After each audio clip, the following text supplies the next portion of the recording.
গত ৫ আগস্ট তার দলীয় সরকার পতনের পরও চুপ ছিলেন বাংলাদেশের সাবেক এই অধিনায়ক। তবে অবশেষে সবকিছু নিয়েই মুখ খুললেন ম্যাশ। নীরবতা ভেঙে জানিয়েছেন দেশজুড়ে আন্দোলন চলাকালীন কেন চুপ ছিলেন বাংলাদেশ ক্রিকেটের সবচেয়ে জনপ্রিয় অধিনায়ক মাশরাফি। অ্যাবসলিউটলি ব্যর্থ হয়েছি।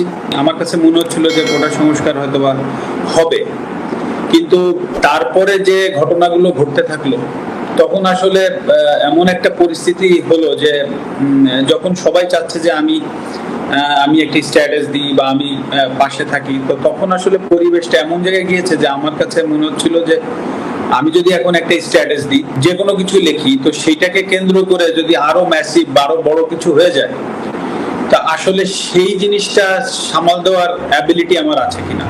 রাজনৈতিক শৃঙ্খলের বাইরে গিয়ে ছাত্রদের পাশে দাঁড়ানোর ইচ্ছা থাকলেও তা পারেননি মাশরাফি। তবে আন্দোলনের পক্ষে মেয়ে হুমায়রার মত প্রকাশে কখনো বাধা হননি। তো সে 17 তারিখ থেকে তার ইনস্টাগ্রামে সে অনেক কথা স্টুডেন্টদের পক্ষে লিখে গিয়েছে। তো আমাকে বললো, হ্যাঁ আমি দিচ্ছি, তোমার কোনো প্রবলেম আছে কিনা। তা আমি বলেছি, না আমার কোনো প্রবলেম নাই। এবং আমি ওকে এটাও বলেছিলাম যে তোমার স্কুল থেকে যদি আন্দোলনে যাই, মেক শিওর যে তুমি তাদের সাথে থেকো। সারা বিশ্বে ক্রিকেটার মাশরাফি নামে জনপ্রিয় হলেও নিজের শহর নড়াইলে তিনি কৌশিক। সবসময় চেষ্টা করেছেন এলাকার মানুষের পাশে থাকতে। সবার প্রিয় সেই কৌশিকের বাড়িতে কোন ক্ষোভে ঘটল অগ্নিকাণ্ড?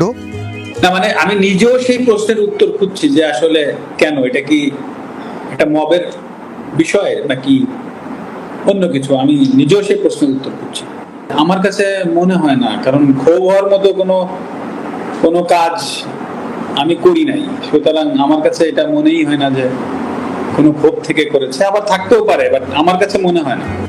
মাশরাফির দাবি, নিজের বাড়ি গাড়ি বা সম্পত্তির সবই ক্রিকেট জীবনের উপার্জনের টাকায় করা, জড়িত নন কোনো ব্যবসার সঙ্গেও। তবে এত কিছুর পরও নড়াইলের মানুষের প্রতি কোনো ক্ষোভ নেই মাশরাফির।